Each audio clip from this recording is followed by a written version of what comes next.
it's good to have these two lovely people that I have known for some time.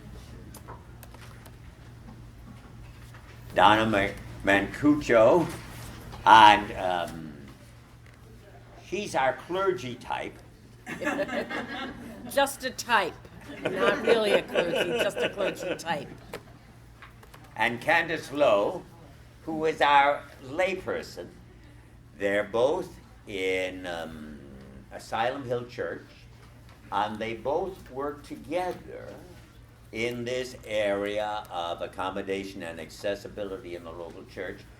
And because they're clergy and lay, they have somewhat different approaches at times, which is really good for us to hear. They come from slightly different spots, okay? And as you heard me, some of you anyway, heard me say in the devotion, I'll always remember Candace because she told me the 3 critical words in disabilities ministries are perseverance, perseverance, perseverance. So, leave it up to you folks now. Okay, great. Well, welcome to each and to all of you here this morning. Candace and I are excited to be able to talk with you this morning about accommodation and accessibility in the local church setting. We are on a little high in regards to this. Do you want to share what happened just this week at our church? Which part? Both parts, if you'd like. Oh, well, we have a new automatic door opener in the side entrance of the church. We were all playing with it last night. It's awesome.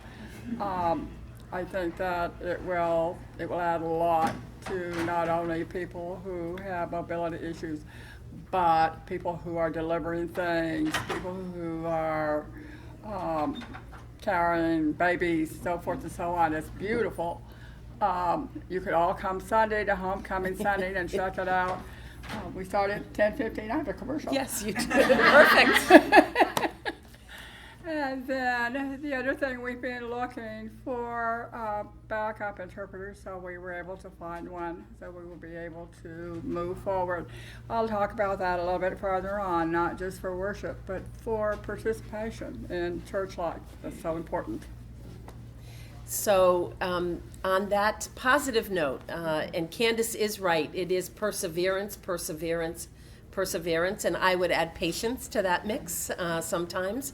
But really, we've had these, literally last evening we found out about the interpreter, so we're doing the happy dance for sure.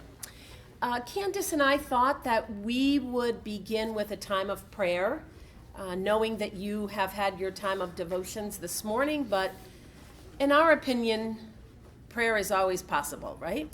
And it's never a bad thing, and always a good thing to turn our attention and our focus to God and remember that it is God who walks with us in this learning together, in this growing together, in this call to be welcoming and the call to widen the welcome as we go along. So there are on your chairs blue sheets that say opening prayer. And if you don't have one, if you would just turn to the person next to you and share as a sign of our community. I thought we would begin with this call to community and learning. If you will say the parts in bold, we will be together in prayer this morning. We travel here by car or bus or bike or plane or train. We enter this building on foot or in a wheelchair with the aid of a cane or holding onto another's arm. We come to learn in the presence of God. We arrive here alone or with a companion or in the company of friends. We come to learn in the presence of our God. We identify ourselves as workers and students, lay and clergy, job hunters and retirees. and we are all ministers of the good news of God's welcoming and extravagant love. Become to learn in the presence of our God. Amen. Amen. I thought we could invoke the Spirit or invoke our openness to the Spirit that's already here among us. And I have never been disappointed when I tried this in a group that there is, do people know this song, Spirit of the Living God? Perfect. And there is somebody here who can hit the first note for us that has been singing in a choir for years. Who might that be? Beautiful. Would you start us again, please? Spirit of the living God, fall afresh on us. Spirit of the living God, fall afresh on us. Melt us, mold us, fill us, use us. Spirit of the living God, fall afresh on us.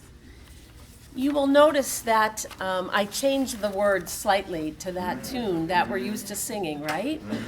And I do that deliberately and have for a number of years because I believe that the Holy Spirit, when we're in a group, falls upon us fresh and new in a different way than if we were just by ourselves.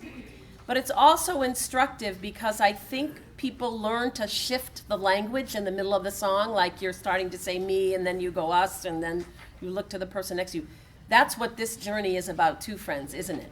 It's learning to say a different word, to have our language reshaped and reformed, because language reshapes and reforms us. So with that Spirit of the living God, may God's Spirit fall afresh on us during our time together. We thought we would begin with Scripture, sort of this understanding of even how, where does this notion that we are welcoming all of God's children, and I started with the beginning, right? Let's start at the very beginning because it's a very good place to start. The first chapter of Genesis, and most of us for whom have been long-time churchgoers or maybe short-time churchgoers, but know the biblical text. We know the stories of our beginning, don't we, from Scripture? The beginning of the earth, which holds us and gives us life. We know the beginning of the earth's cycles and seasons, the sun that illuminates the day and the moon in those dark sacred nights. We know the beginning in Genesis of earth's creatures, which are part of this great web of life. And all this, Genesis says, all this God creates with words of life and love. Let there be light. Let the waters part. Let the birds soar high. Let creatures fill the seas. And each day passes, 1, 2, 3, 4, 5. And then God looks at everything and sees how beautiful it says, and then pronounces it good, right? And then on the 6th day, these are the words. I am using a translation called The Voice. Some of you may know this translation. This is what it says. God paused. Then God said, now let us conceive a new creation, humanity, made in our image, fashioned according to our likeness. So God did just that. God created humanity in God's image, created them male and female. Then God blessed them and gave them this directive: be fruitful and multiply. Populate the earth. I make you trustees of my estate, so care over my creation. So this very beginning story of our humanity is one that we are a new creature, a creature that can sound the very heartbeat of our Creator. And this creature, male and female, reflects God's own image, God's own richness, God's own joy. And the human family then is to join God in this ongoing story of creation. We all live, perhaps, in the 8th day of creation, right? Because even God rests on the 7th day. So this idea that we continue, I think, God creates the cosmos, God creates the earth, God creates the sea, God creates the birds, all the animals, and then God creates us, one another in this image. And perhaps our call is to really see one another in that divine image, right? As preacher Thomas Treger says, I would recognize your face anywhere because it is the image of God who makes us all. That's the good news. That's the place where we begin to talk about accommodation, accessibility, and inclusion. Amen. Amen. So we're now going to have a little chance to introduce ourselves as the image of God to one another. I have one little housekeeping thing in your folder. If you didn't have a folder, I have some extra. Like I said earlier, I have some large print. Can you all hear me okay? Okay. Inside the folder, on the left side, as you look at it, there's an evaluation form. And we would appreciate very much if you would fill out the evaluation form for us. And also that if you want us to contact you about anything or follow up with you, put your contact information on it. And if you have any specific question, you can put that on the back. I guarantee we look at it, we read it. The next thing I want to do is give people an opportunity. Go ahead. I want you to look at this bouquet and tell me what you see. Flowers of different colors. A glass container. Okay, what else? Different colors. colors. What else? Maybe. What else do you see? Different patterns. And what does that tell you about our mission, or what we are here today to learn about? What does that tell you? One bouquet. One bouquet. One container. And one container. Absolutely. What I would like to do is we really briefly will have an introduction. I want everyone to take a flower, and don't worry if it looks like we're going to run out. I have some more. They wouldn't all fit in the bag. I just didn't want any panic attacks. And say your name and one accessibility feature that maybe you do in your church. Do we want to do that? Can you hang on one second? Do we want to have them turn to a neighbor? Because if we do the whole thing, we'll be here too long. Can we turn That's to okay. the neighbor? Yeah. Yeah. Awesome. So why don't you turn, we'll give you a flower, and then turn to somebody around you in a group of 2 or 3, and your name, where you're from, and then one sign of accessibility that you have seen either in your own church or in another church, and if you can't name it in your own local congregation, then in some place that you know of that has made an opportunity accessible, okay? And it's not that we don't want to hear everybody, it would just take the whole time if we did. So, okay. What am I supposed to do? You're welcome. And you can start talking with one another. I'll pass out the flowers as they come. Hi, Kathy.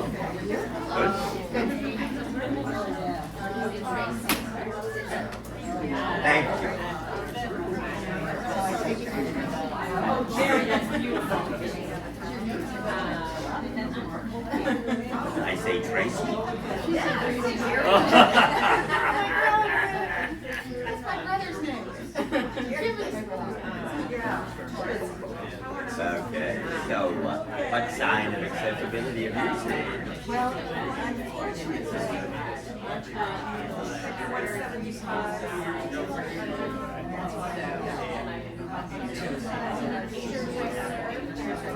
Hey, very good. And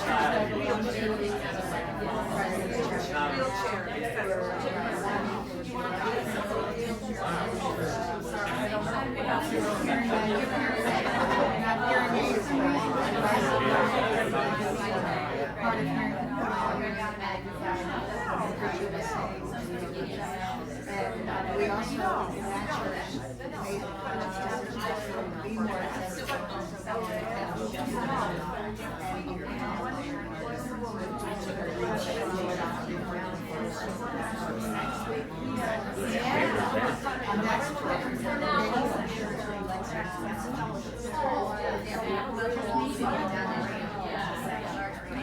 What have you seen,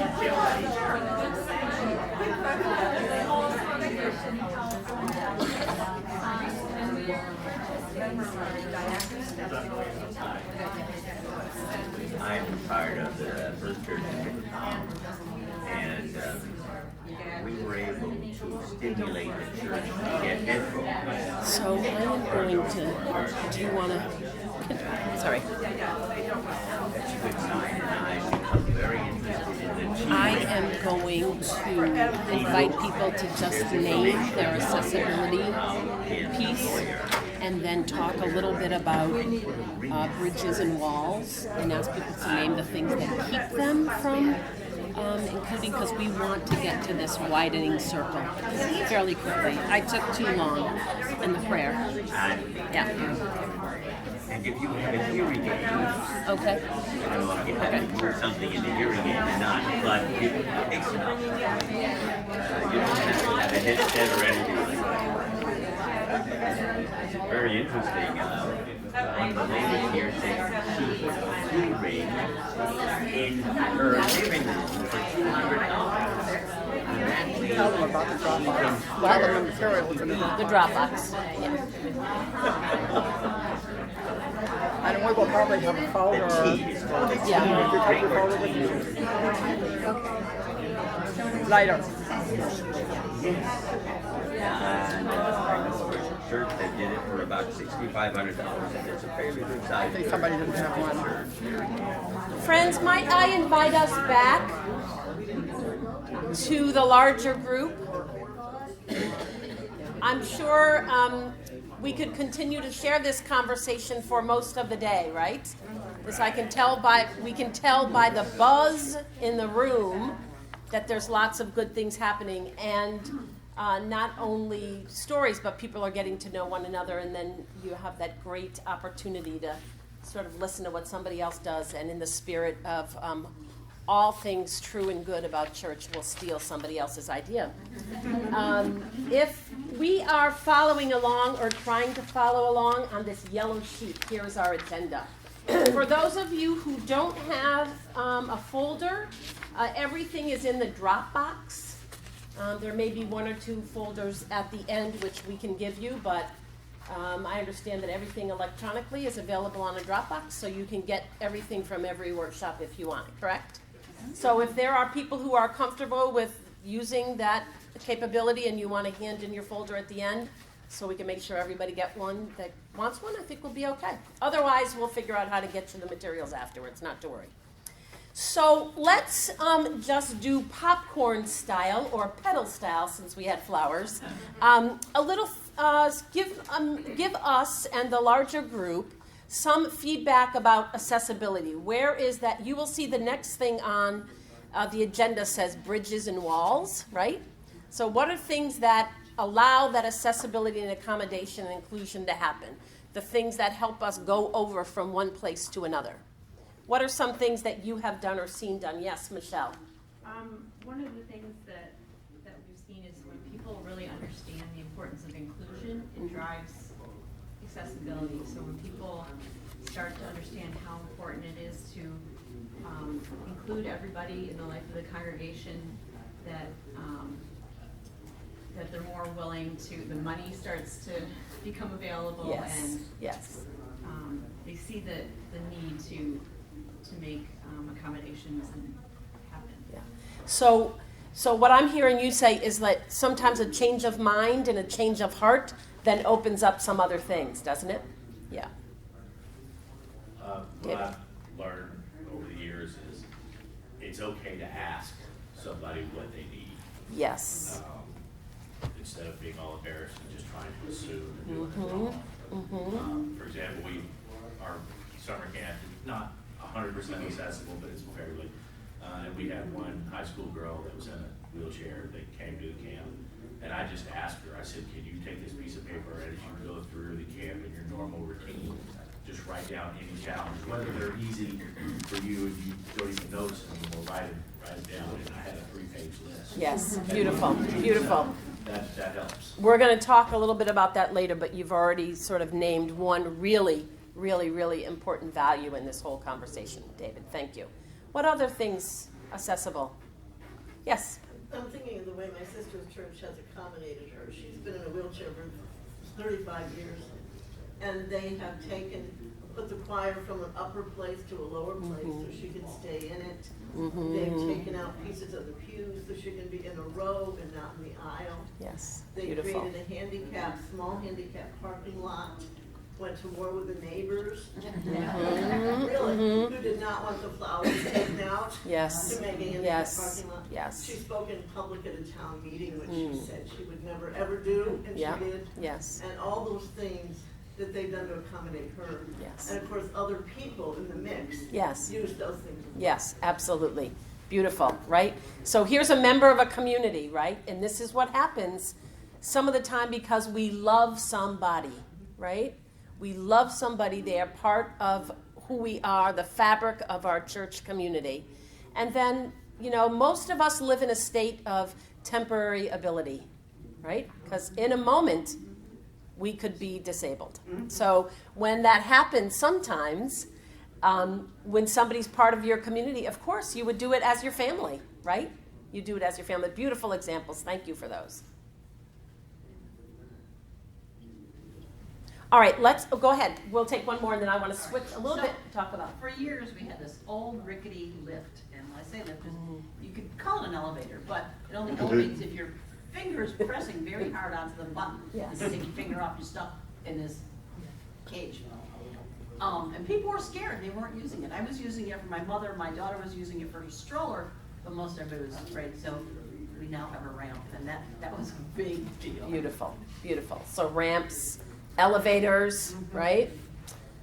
Some people putting a lift in is an accessible thing because it does enable people. So we have lots of examples about bridges, right? What are some of the walls that keep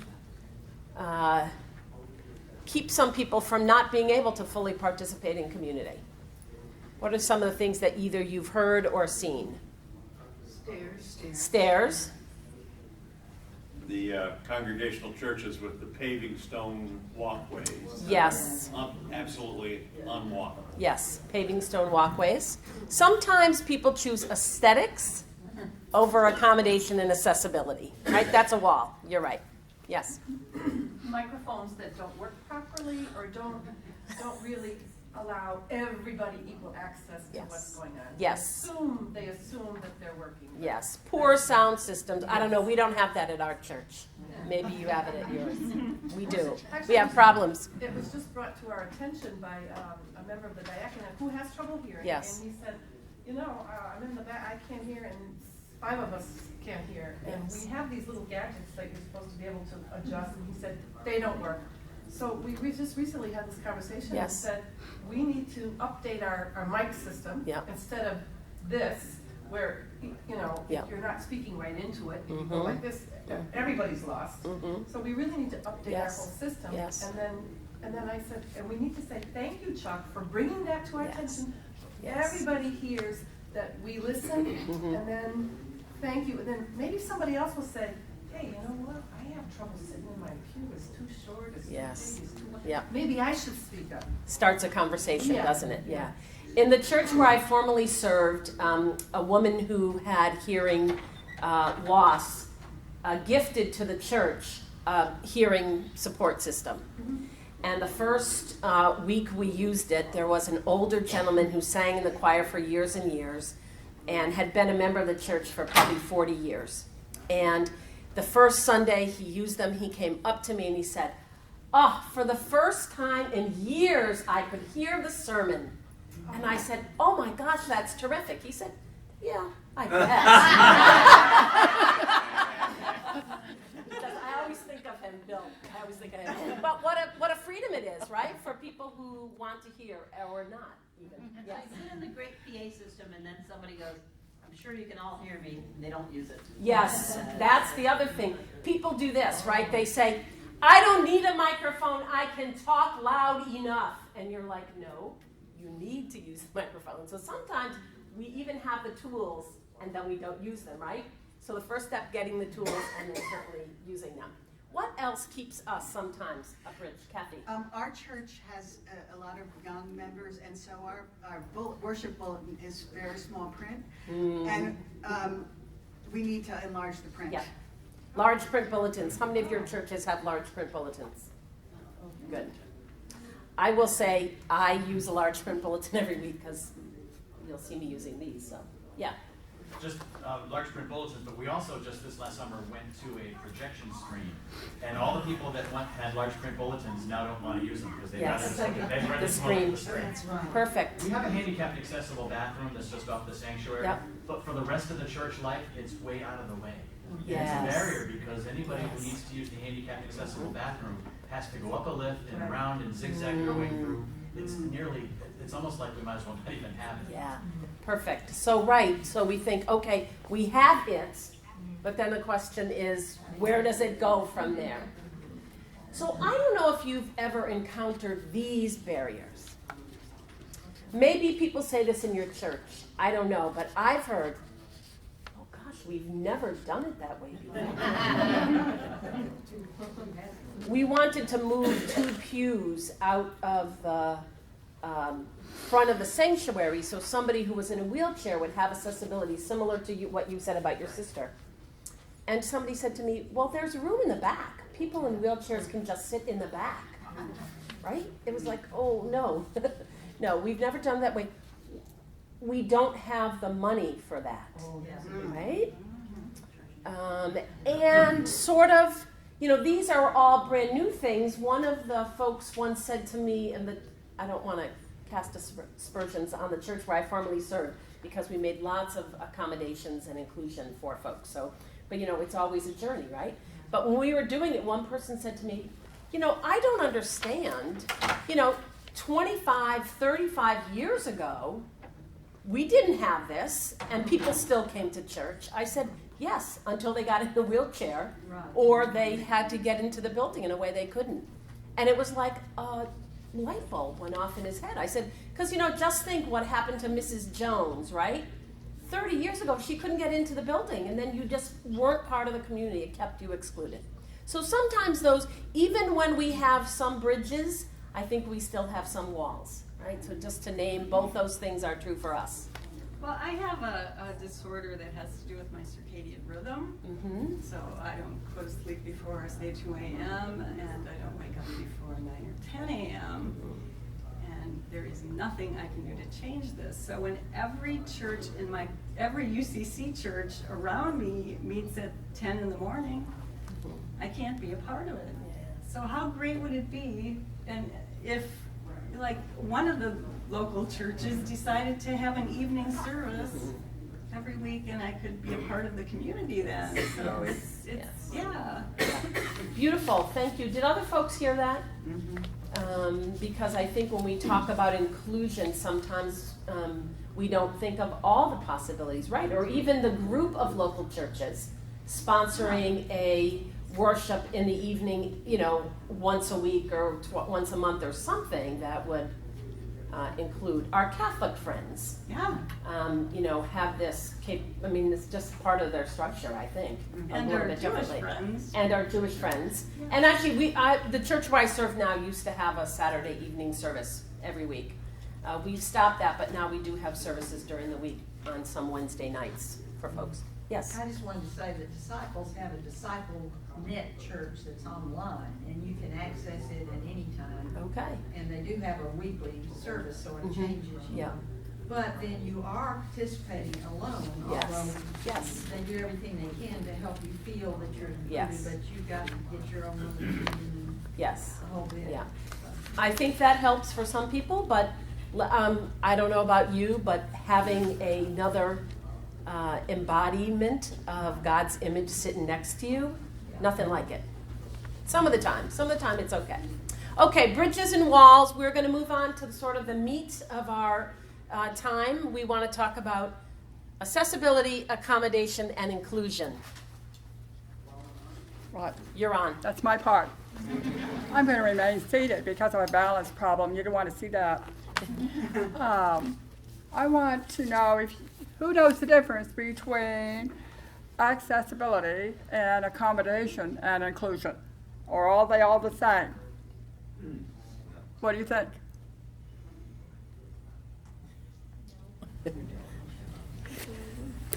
Yes. I'm not sure I can correct all three of them, but I would say that accommodation is sort of making small changes to say, okay, we'll make some changes to try to accommodate people, and inclusion would be a more structural transformation of wanting to fully integrate people instead of saying, well, okay, we'll accommodate people in wheelchairs and let them sit in the back. And inclusion would be more let's integrate people fully. And I guess accessibility would be sort of ways in which you do both of those things, maybe? Well, we talk about widening the circle. This is something that Donna and I have done a couple of workshops a couple of events that we're based on widening the circle, because we see the community as a circle, and as you widen it and you include more people, you have a larger diversity, you have a larger community. The purpose is to build a community that not to be transformed, but just to be transformed. But gospel is important at home also. And we have a lot of people like that are maybe late deaf adults, lives their here. I'm going to talk about deafness because that's one of my disabilities. That maybe people acquire a disability later, and then they're not able then, like Donna said, to participate in the communities. But accessibility, it's more universal.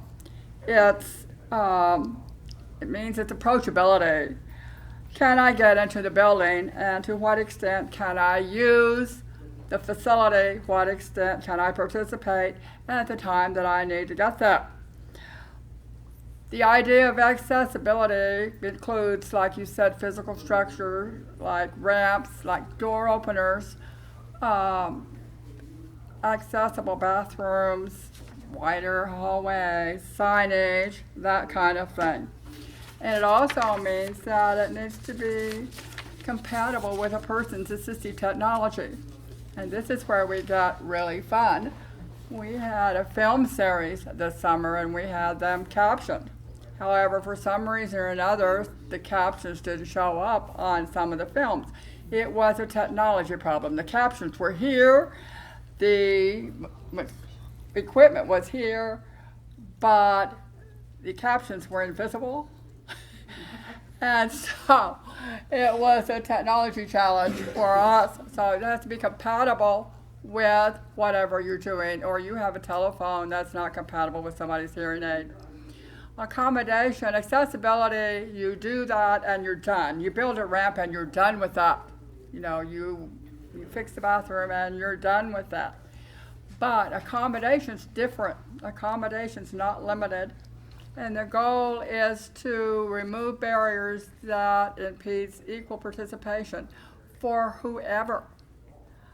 I always think that accommodation is for everybody, because at some point in time, depending on your circumstance, you need accommodation, and you don't function as well at one time as you might some other time, regardless of whether you have a disability or not. So I think that accommodation is very individualized, very much being in tune to your neighbor, what's going on with that person, being sensitive. Anybody, if you have a death in your family and you are talking about that and you're upset, no one, I don't believe, is going to communicate as well as they do when you don't have that particular circumstance. So to me, the accommodation would be whatever it takes for that person to be able to express their needs or their wants or whatever. Could I stop here for a moment and just reflect the difference between what Candace is talking about in terms of accommodation and how she sees it and defines it, and the definition that, I can't see your name tag, Elizabeth gave us. Because I think most of us think, accommodation is sort of the step before accessibility, and that is somehow true. But I think what Candace is inviting us to think about is, once we are accessible, how do we make individual accommodations? I need an evening service. Somebody needs a large print bulletin or somebody to sit next to them, or somebody to walk. Even if you're accessible, maybe somebody needs to have an usher actually walk them into the church. That's their personal accommodation. So slightly different than I think sometimes we're used to thinking about it, but a helpful distinction, I think. The other word is inclusion, and inclusion is really different than the other two. I know, and I've given technical assistance to congregations for a lot of years, and one of the things that I come across with giving that technical assistance is that they think accessibility and accommodation in the worship, and that's it. And so that's not really it. That's not true inclusion. And I'm going to use myself for an example. I had an accident when I was 16 years old, and it caused a brain injury and deafness and a lot of other issues, major mess. And so I grew up in a very fundamentalist church, so that was my view about God. But then after I started using a wheelchair, and this was way back before the Spanish-American War, we're in a kind of a different time now, but we're not in some ways. I could not find an accessible church, a church that I could get into the building because I used a wheelchair for many years, and a church that had the communication access that I needed so that I could get into the building and I could participate. And I went, I hate to say how many years I went without having that experience until I found my current church.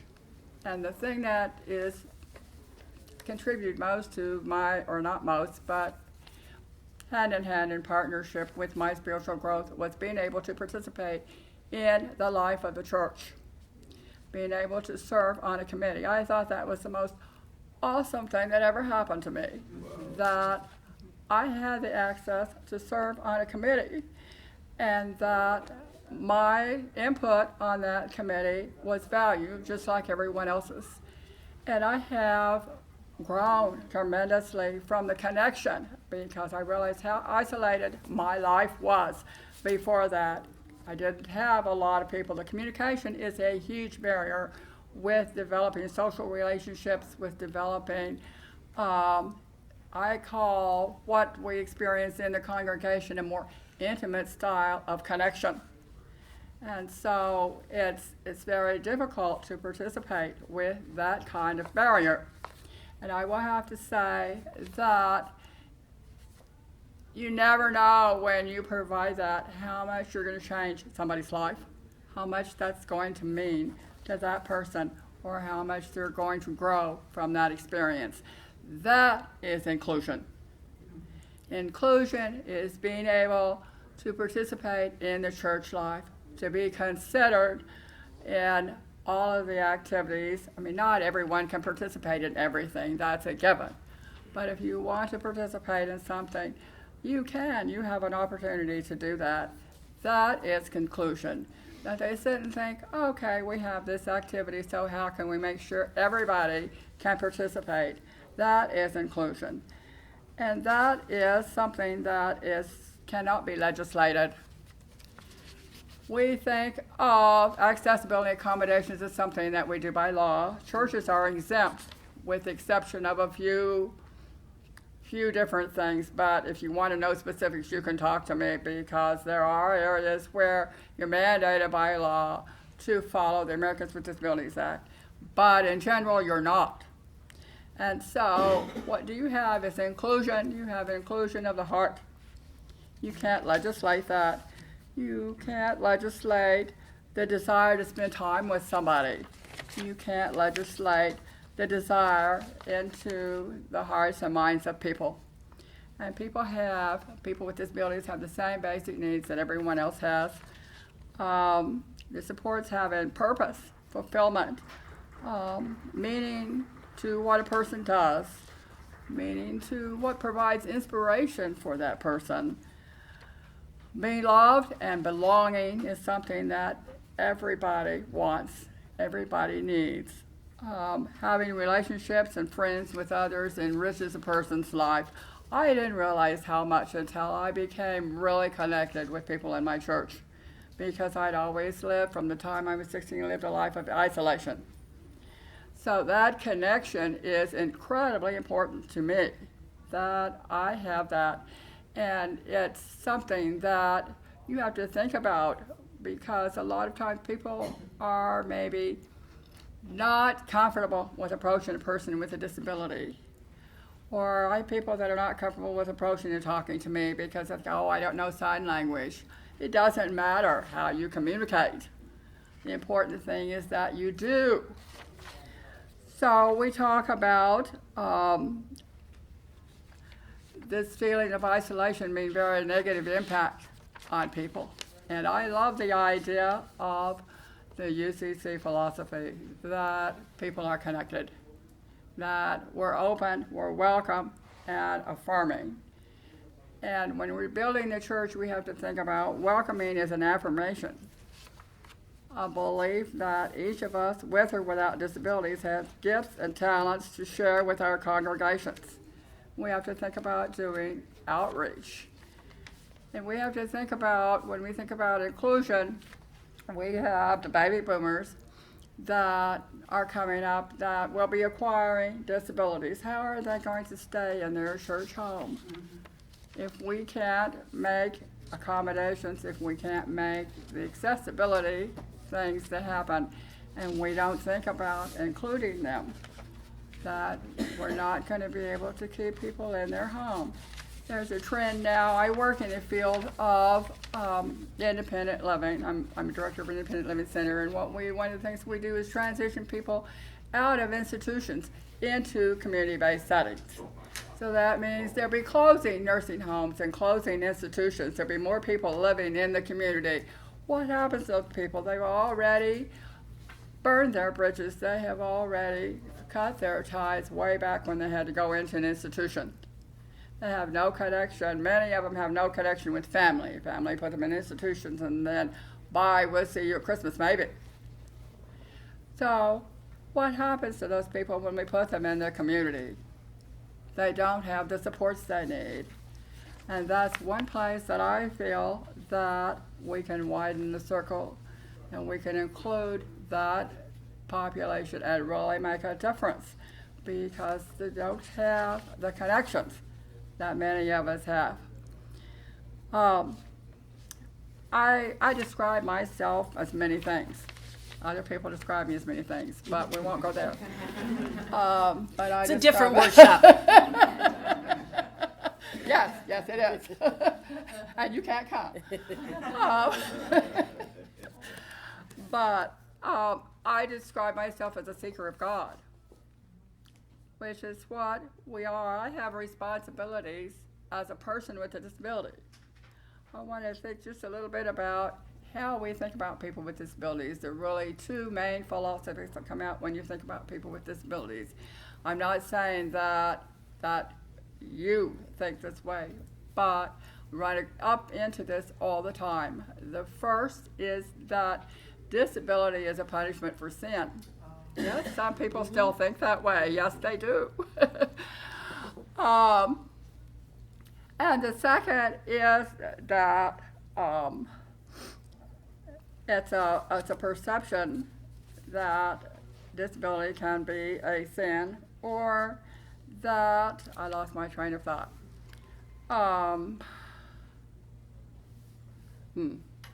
Okay, well, I'll think of it in a minute. But there's the charity model is that people with disabilities are something that you do something for, not something with. There's a big difference there. We are not very famous as people with disabilities for asking for help. This was a new lesson that I had to learn, how to ask for help. And I think that people that helped me had to learn how to give that help without it being a charity model type help, if you know what I'm saying. So we have a view about independence. If you think about independence, you think, oh, well, a person can do everything for themselves. But that's not really true. Do you, as a person without disabilities, do everything for yourself, by yourself? We all need people. We all need help. You thought I'd never say that, didn't you? Yeah. We all need to be able to tell people what we need. And we people as people with disabilities have a responsibility to provide guidance to the people who are trying to help us, trying to include us. What do we need? And sometimes, you know, I hear people say, oh, I didn't get whatever it was. And I say, well, did you tell them you needed that? No. So I think that we have that responsibility. The other thing I want to throw out when we're talking about widening the circle, just food for thought, is that disability has become a culture. When you think about culture, disability has its own language, it has its own symbols, it has its own attitudes and beliefs and rituals and behaviors. And the disability rights movement changed how people view disability. I don't know what's happening in your community, but right now there's a huge discussion about the handicapped symbol. The little, the little stick figure in the wheelchair. And now they're wanting a more mobile symbol to change how people view that people with disabilities are on the move. People with disabilities are in sports. People with disabilities are just sitting in the wheelchair twiddling their thumbs, that they're part of a community. There's a lot of discussion within the community, the disability community, about that particular symbol. Change is hard. But when you look at the bigger picture, we need to change how people view people with disabilities. We need to make sure that we think about the abilities, not the disability. It's like Donna said, we're all temporary abled. Many of us. That it happens in a moment. For me, it happened in a moment. I was driving down the street. I had use of everything that I had that worked, and then a minute later I didn't. And so it only takes a minute to do that. Can I say a word about the transformation piece? Absolutely. So I want to, because Candace has laid out a beautiful explanation and personal story, and from her many, many, many years of working in the disability community about sort of the movement towards inclusion and belonging, right? That it's different. And I want to give testimony. So she's talked about how her life has been transformed by becoming part of a community. I want to say our church life has been transformed. So it isn't, the reason we include and move towards that for belonging is so that our whole congregation can more fully reflect God's image, and then be more open to change, because it's been fascinating. Candace serves on the Adult Education Committee. And we had a meeting last night, and we did not have an interpreter. And so Candace reads lips, and we each had to talk to Candace and make that accommodation for her last evening. But it is amazing what happens to group process when people slow down and speak one at a time. It's been fascinating to watch how the dynamic of our adult education committee has shifted because Candace is in the room. So not just for her, but for all of us to take time to recognize each other in a way that doesn't happen in other committees in the church, I have to say. I mean, people come in, you sort of get down, you do your thing, and then everybody goes home after you talk in the parking lot. But it's been a wonderful thing and a powerful sign of God's presence to see how that has transformed the whole community. So for me, it isn't like just widening the circle so we can get somebody else in the circle. It's like widening the circle so we all can be transformed. That's the real, I think, gift of inclusion. And for some of us who have not been working in the disabled community or are at this point temporarily abled, that's been a lesson, right? It's been a lesson. Candace talked about the charity model. It's like, okay, good, we'll figure out a way to help. Well, this is not just a way to help. This is an opportunity for all of us to be transformed. So I just want to highlight that as well. What about feedback, questions? What do you have responding to Candace's thing? Jim? What you're saying really struck me because my wife has a hearing problem. And she tends to feel when she's with a group that she's a liability in that group. And that she is, the way she functions is not beneficial for the group to an extent. And I think the idea of her looking at herself that with the disadvantage she has, she really is bringing something valuable to the group, could change her whole attitude. At this point, for instance, she is very reluctant to say, would you speak up? But again, that thought which really struck home to me, that the group needs her, is so valuable, and if she can see that, it changes her whole attitude. Yes. Thanks. I have a comment about that. I've been there, feeling that you're a liability. I think a lot of it comes from the way that you're programmed by society to think about yourself.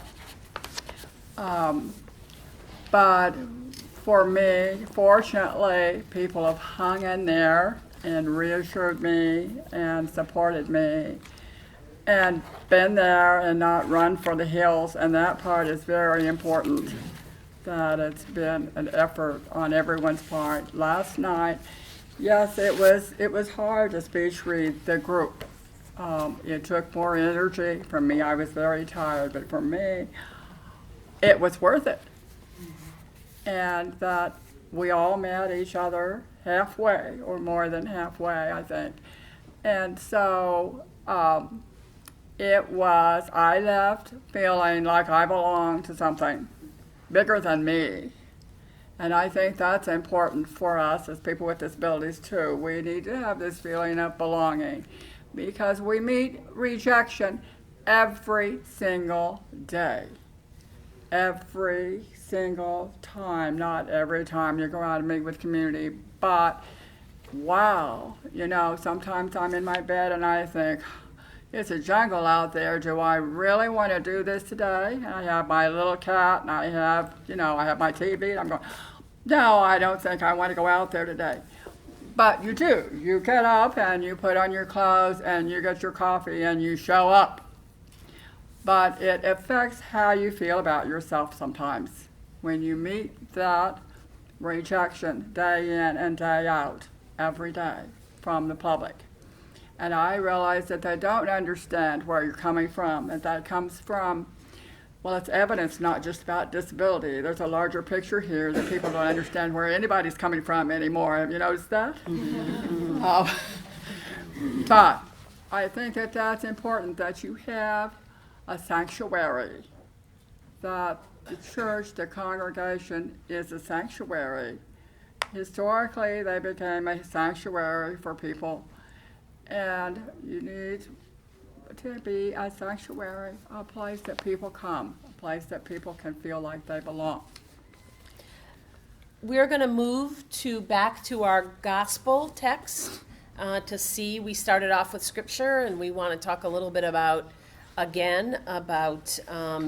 inclusion and accommodation and accessibility. So I'm going to just pass these a few out. And this we're going to do by parts.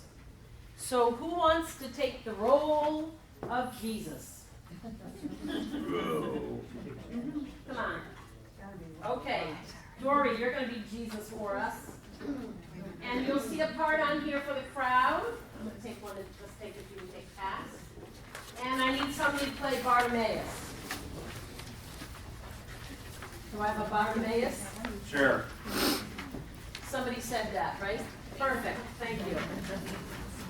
Good. There's others coming back here too, so.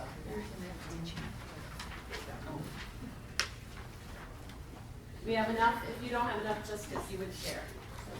Perfect. A few more, everybody in that? Okay, this is from Mark's Gospel. Jesus has been teaching his disciples. And as often is the case with Jesus and those folks who tried to follow him, they kept on meeting people along the way, right?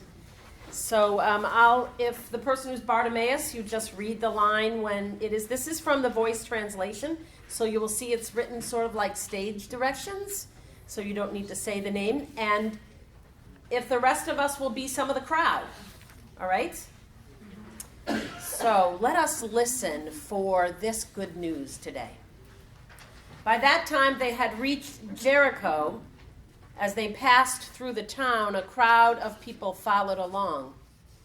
They came to a blind beggar, Bartimaeus, the son of Timaeus, who sat beside the main road. When he was told that Jesus of Nazareth was passing in that throng, he called out in a loud voice, Jesus, Son of David, take pity on me and help me. Disgusted by the blind man's public display, others in the crowd tried to silence him until the master passed. Be quiet. Shush. Jesus stopped where he stood. The crowd stopped with him. He told those near the front of the crowd to call the blind man forward. Good news. Jesus has heard you. Listen, he calls for you. Get up and go to him. Bartimaeus cast aside his beggar's robe and stepped forward, feeling his way toward Jesus. What do you want from me? I want to see. Your faith has made you whole. Go in peace. In that moment, Bartimaeus could see again, and from that time on, he followed Jesus. Good news, good news, good news. Friends, what themes or what focus or what elements in this story with the crowd and with Jesus do you see that relate to our conversation about accommodation and accessibility? Anybody see a connection? Yeah. Jesus asked him what he needed, Beautiful. what he wanted. Beautiful. It's what David did for us before, right? Ask. Don't assume. Ask what another person needs. Even when it seems obvious. Yes, even when it seems obvious. And that's not the only place in Scripture that Jesus asks somebody. We often miss that, right?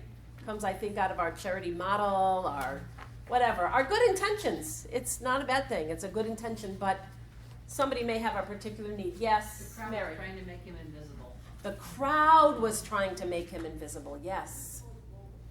We do that some of the time. That's one of those walls, isn't it?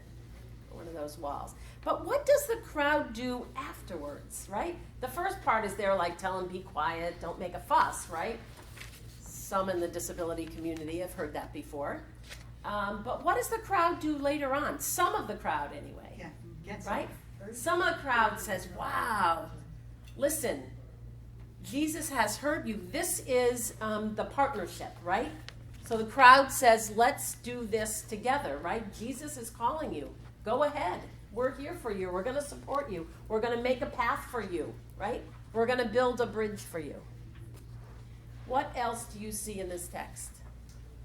It reminded me of the gal who was speaking this morning when she said, we've got these people who are coming to our congregation making noises and interrupting, and so when they were saying, be quiet, this fellow was really saying, I need something, Yes. and they're saying, shh, you're making too much noise. Yes. Kind of reminded me of looking A at little that bit. in a different way. Yeah. So how many of you are from New England? No. Some, not. Yeah. No. Now, some of us in New England call, sometimes we're like the frozen chosen. Just gonna say it, right? And so we get very nervous when there's noise, right? We get very nervous when there's noise in our sanctuary or disruption in the way things have been done. That sets many of us off. I mean, human beings, right? It's not even just people in churches, but human beings. So it's the disturbance, right? It's the disturbance. But gosh, God is all about the disturbance, right? The Holy Spirit, Pentecost, is all about the disturbance. So and that's what happens, and somebody else comes to a different place. Is there something else you see in this story that would be? Oh, I'm sorry. No, go ahead. Well, there's the people who say, well, this is a place where we're supposed to be quiet. Yes. And if we're not quiet, then it's not church for me. Mm. So you have those voices. Yes. And there are multiple voices in a congregation, aren't there? Right. Right. Yes. I'm looking at Bartimaeus and getting back to what Candace said Yes. about being willing to ask for help, Yes. but doesn't want the pity. Yes. So maybe saying, Jesus, Son of David, may I ask, can you help me? Yeah. Or Yeah. I need your help, and take Yes. take pity on me. Yeah. That's a good catch. I don't know the original Greek, so I can't go back to it, but it would be interesting to see how that word is translated. It might be compassion on me. Pity and compassion have two different rings, don't they, to us, right? And they might be two different things for us. So it also might be just grounded historically. That's the case. But we might encourage people with different words, right? We might look for different words. So thank you, David. And then I want to, I can't see your name back there, but yeah. Being a new Bible student like I am, I've learned to look at just all the phrases, and the fact that he cast aside his beggar's robe. Yes. Kind of struck me because he knew who he was and what he could do. Mm-hmm. And so he instantly raised himself to everybody else's level. He wasn't a beggar. He got rid of that because I think he knew that moment that his life would change once he got to talk to Jesus, and he didn't even need the robe anymore. Yes. Yeah, he was already transformed in that moment. It's also, to me, when I read this, I think that's the only thing he ever had. That's probably what he owned, and he was willing to toss it all aside for this notion. He was willing to spend it all. So for me, are we willing to spend it all? Right? Are we willing to give up what we have in order so that somebody else may be included? Yeah. Thank you, David.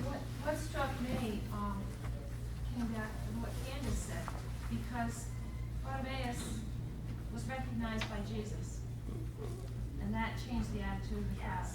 Yes. So if we Christians can recognize those who have been set apart, that will change the environment and recognition among the community. Yes. Towards people, and the way they feel themselves, deserve themselves. Yeah. Beautiful. We're called to follow the way of Jesus, right? Beautiful. If we were to follow, yes. To answer the question about pity, I looked it up online because I'm not a person. Perfect. And, Excellent. it's be merciful, eleison, like Kyrie eleison. Oh, Kyrie eleison. Yeah. So the voice translation shows to render it as take pity on me. Yes. But the original Greek is be merciful. Fall to me. Okay. Thank you. Thanks. So merciful. Every translation is an opportunity to learn something new, right? It is, but we're also learning that our language is really important, right? So if you were doing this story in service or in worship, you have a couple of options. You can choose a different translation that might show a different word, or you can talk about this, right? However, if you're a pastor and you're preaching, or you're doing this in a Bible study, I mean, whatever venue seems most is applicable. So let's do it. So our scriptures are the place for us to root ourselves, right, in God's love and in sort of this this movement towards inclusion and belonging, because we all want to belong.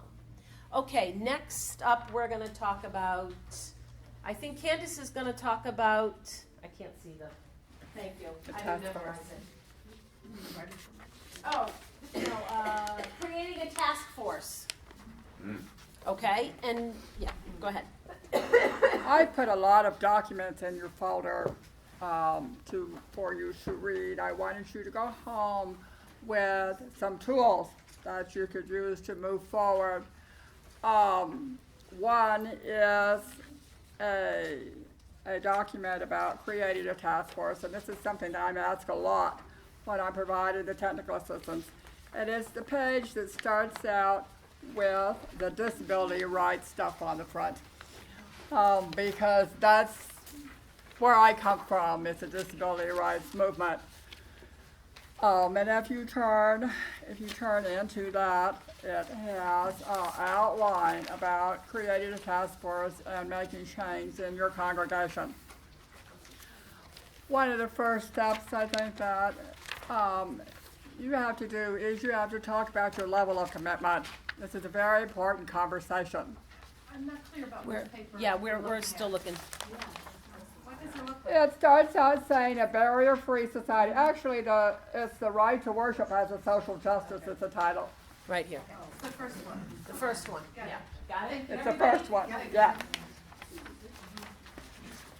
There's some other things in there about practical solutions, and there's a checklist in there that I use for doing a physical survey. And there's a survey in there that we did in our congregation to find out what people needed. So I've put those in there to share with you so that you have some tools. Anyway, if you go to page 2 of your right to social justice, the right to worship as a social justice, when I talk about determining the commitment, level of commitment, this is really important because people with disabilities experience this, now you see it, now you don't, so often. Now you have access, now you don't. So when you make a level of commitment, you need to be sure that you're going to continue that level of commitment, because it's very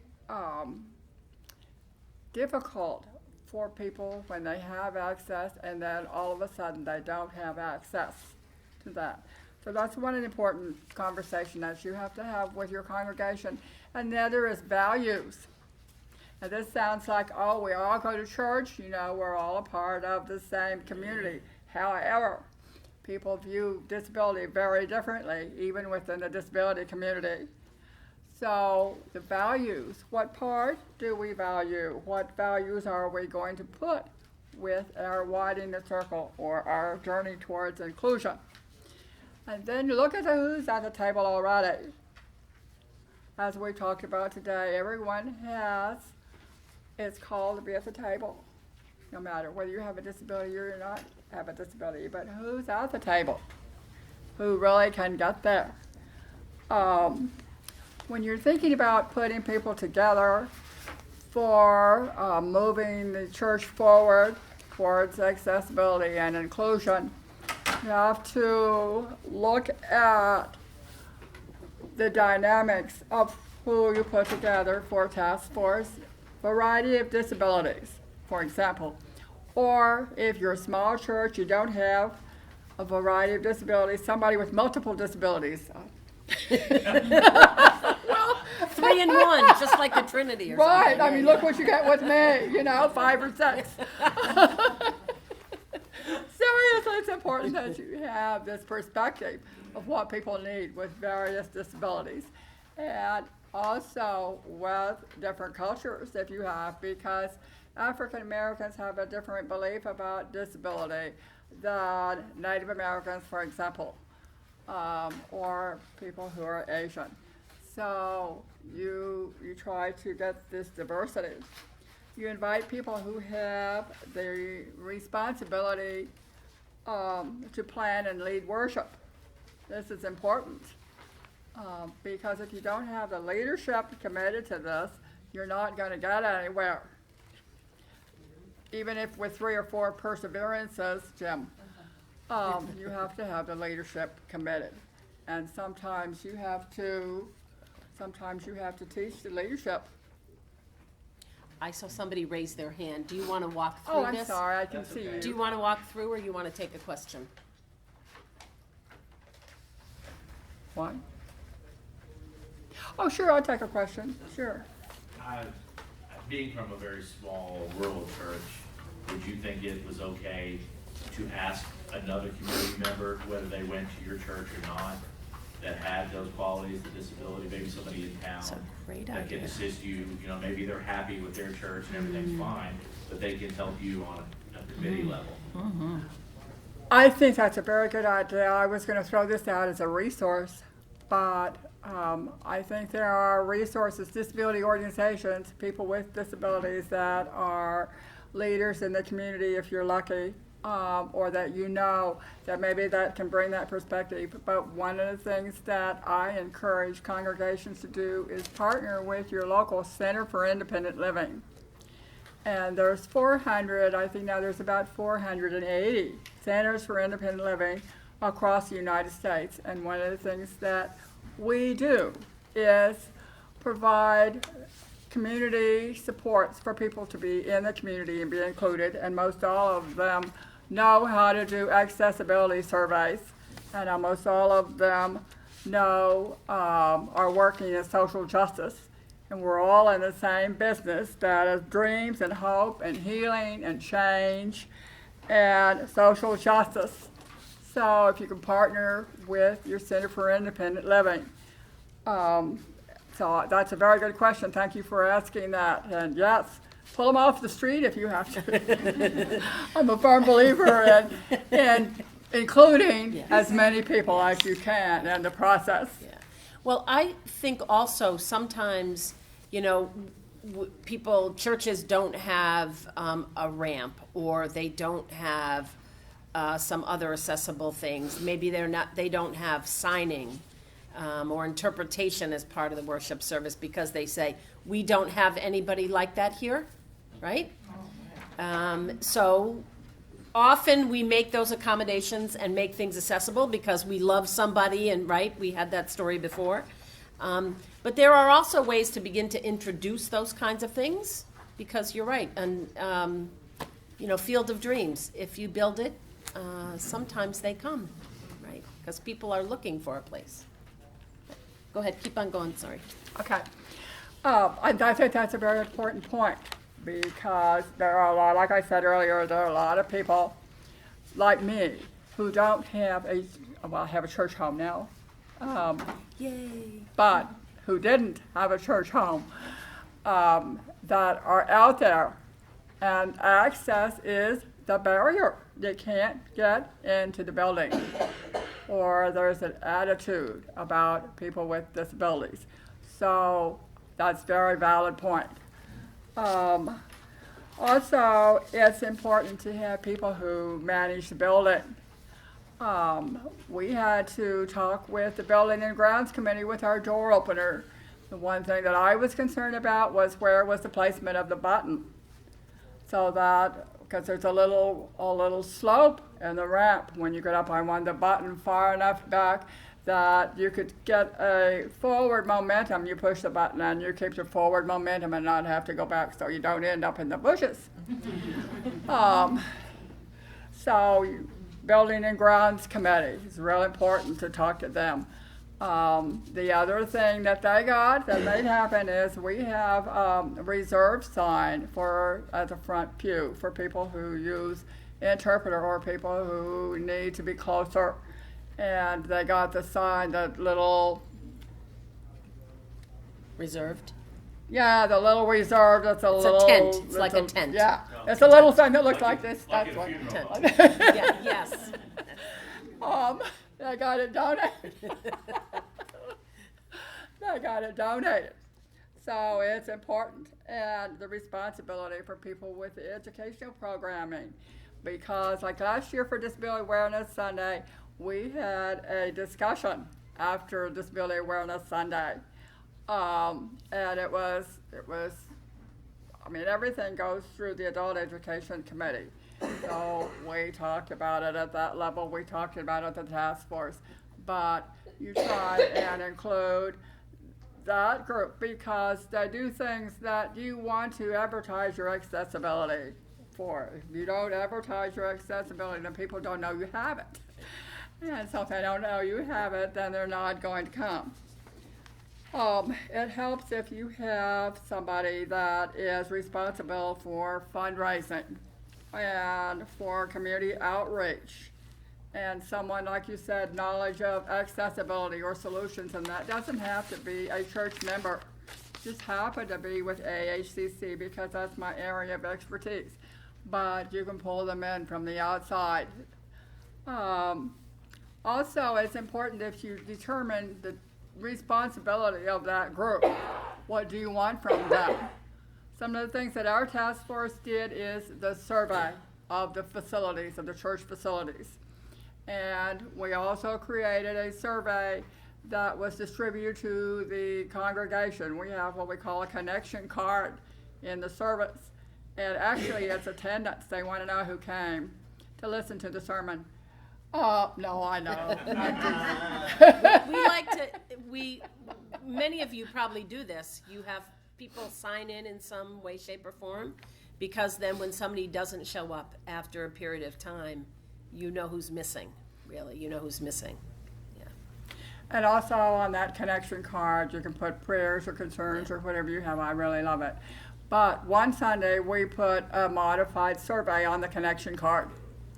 And we got about almost 200 responses from that. It was awesome. Accessibility needs, large print needs, different kinds of things they need, like pillow, because we have very old pews, they're very hard. And so pillows. So there were a lot of things that we learned from that accessibility survey, and then we had that discussion with a group about accessibility and about disability. So that was something that was I always look at it as a partnership with the congregation as a whole. I think the next thing, it's important that you are able to have an open discussion. You have to discuss about the hard issues. Someone mentioned, I think it was Jim, mentioned about his wife feeling like she was a liability.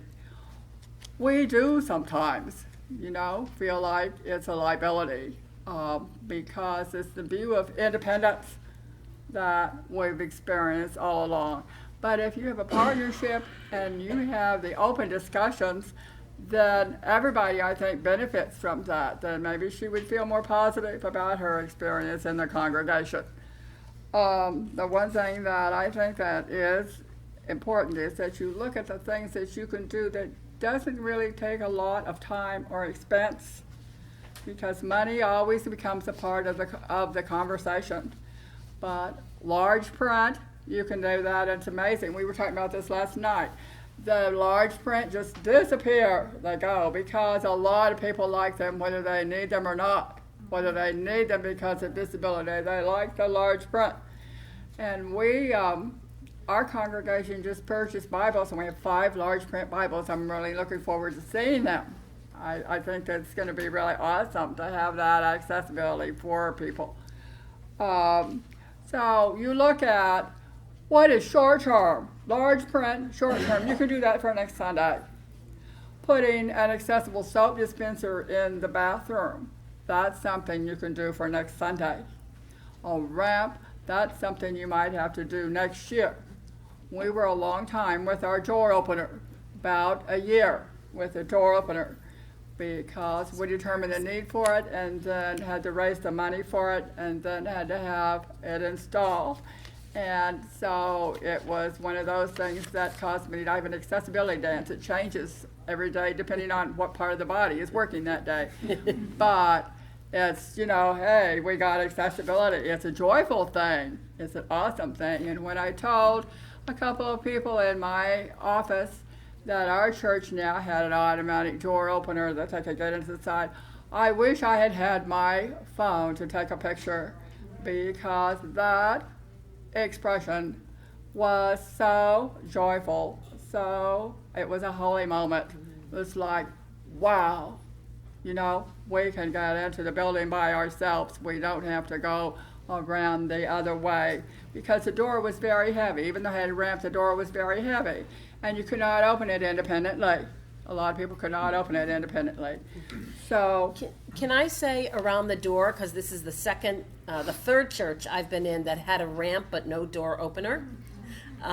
It just is amazing to me. Like once my mind was open, I was thought, because I kept saying, well, we have a ramp, and then somebody who was in a wheelchair said, yeah, but I can't get in the building, because I cannot open the door. And so it's the question of what do you need, right? What do you need? Well, of course, if while they were doing the project, somebody had said, well, it's nice to have a ramp, but we need the door opener, then this is just, so it happens sometimes slowly, right? We continue to, our minds and hearts are opened. Go ahead. To remind you, we have a little over 5 minutes left. Oh, gosh. ooh, okay. Well, you can read this document, and if after you've read the documents, if you need some more information or need clarification on something, be sure and let us know. We'd be happy to do that. I think. Can I point out another document that's in your packet? Candace did so much work for you to be able to take home with you today. I just want to highlight this one, and called Widening the Welcome, Accommodation and Accessibility in the Local Church. I mean, this is invaluable, this material here about, practical solutions, how to be hospitable and welcoming. So if you go back and start your task force, I think this would be a great piece to include. I just want to lift that up. And I would say in our last 5 minutes, let's hear your questions and your comments. Anything? I'm not an expert in the ADA, but we consistently refer to it in Syracuse. Maybe things happen on the East Coast, on the West Coast, and work their way towards the Midwest. Yeah. Our largest barrier to making significant changes to our building for accessibility are that once we make one ADA compliant change, we have to do the whole building by law and by code. And so that paralyzes us. We are paralyzed to make one handicapped accessible bathroom downstairs, because once we apply for the building permit, at least the lore goes, or at least the rumor goes, that we're going to be expected to have to go ahead and do the rest of the bathrooms downstairs as well. No, that's not true. Well, that's great to hear. I can tell you that that's not true. Unless no, that's not true. You don't have to do the whole building. You don't have a daycare, you don't have a soup kitchen or anything like that, right? We have a nursery school, but we don't have a soup kitchen. Okay. Well, what triggers the need for following the law are two things. One, what do you do with your facility? Like if you have a daycare, you would have to have that particular part of the church accessible. You don't have to have the whole building, but you would have to have how you get in, the entry, the parking, the path of travel to that place, maybe one bathroom, but you would not have to have the rest of it. The other thing that triggers it is money. Do you get any state or federal money? So you have to trace your money. If you get any money, if you get any grants from the state or the feds for anything, or if you get subsidy for your daycare, that triggers the need for accessibility. But you don't have to do the whole building. You have to do the common areas. And that's entirely different. The common areas would be how you get in, your hallway, your bathroom, your lobby area, those areas. So I will be happy to provide some help with you, to help to you for that. Other questions, comments? I see, I can't see your hand, but go ahead. Yeah. I was just reading through the outline here that you were just beginning to go over. And under the part about the first task force meeting, it says discussion of moral dilemma of exclusion or of not providing access to worship or outreach to people with disabilities. Could you explain what that is? I understand everything else in the list, but not that one. Well, it's back to what Don has been saying during this workshop about what does God intend for us to do. What does the scripture say about including all people? Does that help? Because what happens if you don't? How you explain that? You know, what is your response to that?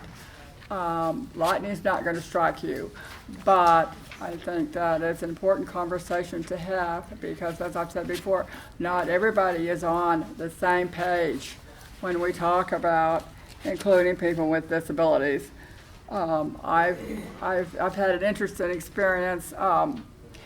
My journey has led me to start going to Hartford Seminary this year, and my class is I have a lot of clergy in my class. In fact, they're almost all clergy except for 2 or 3 people. And we had a huge discussion last class about this issue and about responsibility of congregations and responsibility of people with disabilities. It was a really interesting discussion that we had, but a lot about the moral dilemma of not doing it. Got it. Okay. Got it. It's been great to be with you today.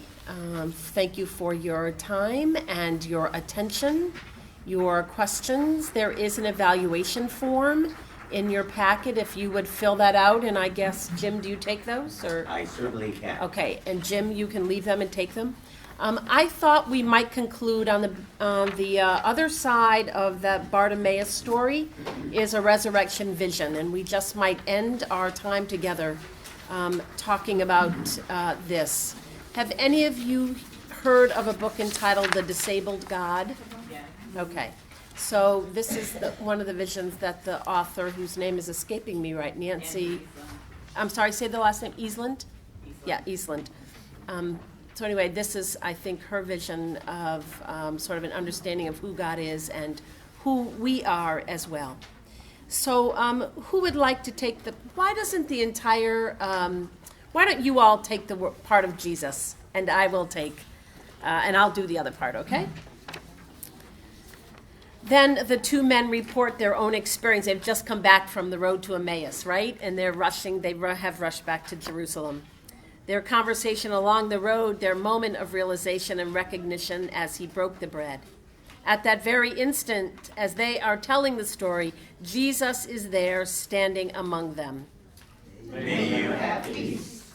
You might expect them to be overjoyed, but they aren't. They're startled and terrified. They think they're seeing a ghost.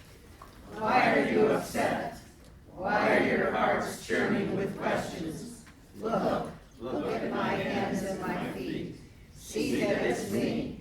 Come on, touch me. See for yourselves. A ghost doesn't have flesh and bones, as you can see that I have.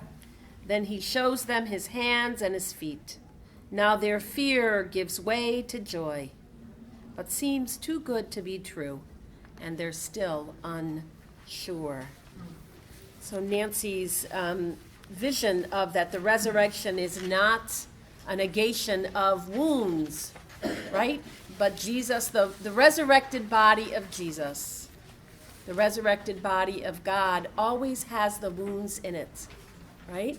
And we don't need to be perfect, but rather that we allow ourselves, either individually as bodies or as the body of Christ, to come in the fullness of who we are and to reflect that beautiful and glorious image of God. May it be so. Amen. Amen. Well, Thank you thank again. you, Donna and Candace. We certainly applaud all that you do. And what do we do with our flowers? If you will leave your evaluations maybe on the front chair so we can pick them up. And you may keep them. keep your flower.